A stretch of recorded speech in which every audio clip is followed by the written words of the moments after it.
সোনাইয়ের প্রথম ভ্যাকসিনের পরের দিন ওকে নিয়ে আমি সারাদিন কিভাবে কাটালাম। সো হ্যালো এভরিওয়ান, কেমন আছেন আপনারা? আশা করছি সবাই খুব ভালো আছেন। ঘড়িতে এখন বাজে সকাল 10টা। গতকাল সোনাইকে একটা ভ্যাকসিন দিয়েছে।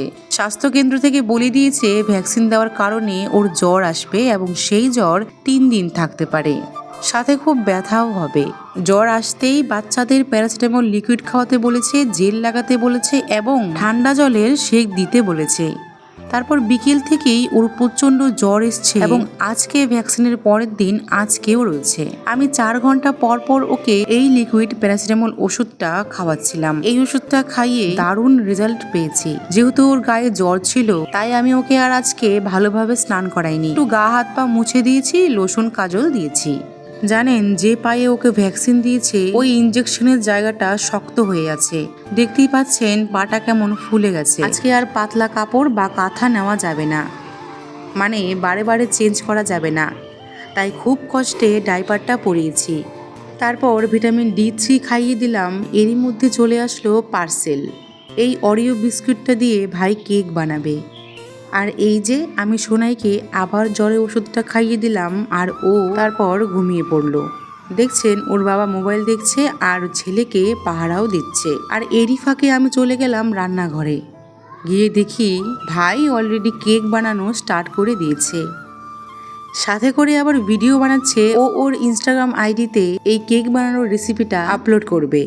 তারপর সোনাই ঘুম থেকে উঠে পড়লো এবং সোনাই আর সোনাইয়ের পাপা চলে আসলো রান্নাঘরে কেকের রেসিপি দেখতে। এটা হলো কেকটার ফাইনাল লুক। তারপর রাতের খাবারে ছিল রুটি আর পনির এবং আমের চাটনি। আর এদিকে দেখুন সোনাইয়ের বাবার হেড ম্যাসাজ করে দিচ্ছে। আর আমি নাইট ড্রেস পরে চলে গেলাম রাতের বিছানা করতে।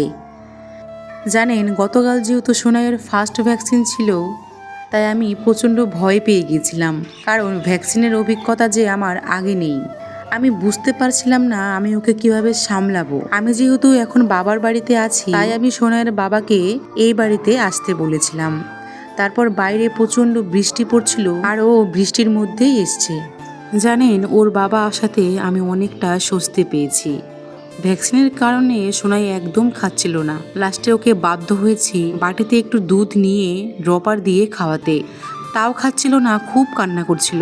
কারণ কোলে নিয়ে আছি তাও ওর পাও নিজেই নাড়াচ্ছিল আর কান্না করছিল। তারপর দেখি ওর আবারও জ্বর এসছে। তখন আমি ওর বাবাকে বললাম জ্বরের ওষুধটা ওকে খাইয়ে দিতে।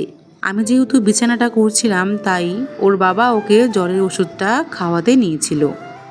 ওষুধটা খাওয়াতেই 2-3টে কাশি দিয়ে সোনাই পুরো বমি করে দিয়েছে। ওর পেটে যা ছিল ও সব বের করে দিয়েছে। আপনারা দেখতেই পাচ্ছেন কতটা পরিমাণে ও বমি করেছে। বমি করার পর ওর শরীর পুরো নিস্তেজ হয়ে গেছিল। তারপর ও ঘুমিয়েই পড়েছে। সত্যি এই ভ্যাকসিনের ব্যথা যতদিন থাকবে ততদিন বাচ্চাদের রাখা খুবই মুশকিল হয়ে যায়। আচ্ছা, আপনাদের বাচ্চাদেরও কি ভ্যাকসিন দেওয়ার পর ইনজেকশনের জায়গাটা কি শক্ত হয়ে গেছে? কমেন্টে অবশ্যই জানাবেন।